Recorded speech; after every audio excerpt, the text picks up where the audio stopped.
Spotlight bu MacBookdagi qidiruv tizimi hisoblanadi. Bu qanday ishlaydi? Command tugmasi bilan space tugmasini bossangiz, mana shu yerda Spotlight Search degan narsa chiqadi. Ya'ni Spotlight bilan qidiruv. Bu nima qiladi?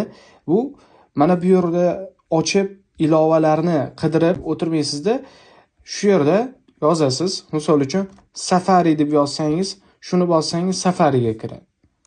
Buni bosib turib, agar hisob-kitob qilmoqchi bo'lsangiz, 26 misol uchun plus 57 qilsangiz, bu yerda mana hisoblab beryapti. Kalkulyator vazifasini bajaradi.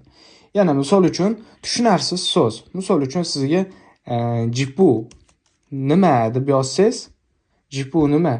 O'sha Safaridan sizga topib beradi. GPU nimaligi? Markaziy protsessor birligi.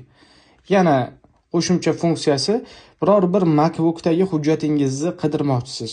Misol uchun notiqlik kaliti deb yozsam, notiqlik kaliti degan narsa chiqadi. Sozlamalardan biror bir narsani topmoqchisiz. Misol uchun bosasizda Wi-Fi bossangiz, Wi-Fi settings, ya'ni Wi-Fi sozlamalari chiqadi. Bu shunaqangi qulay narsa.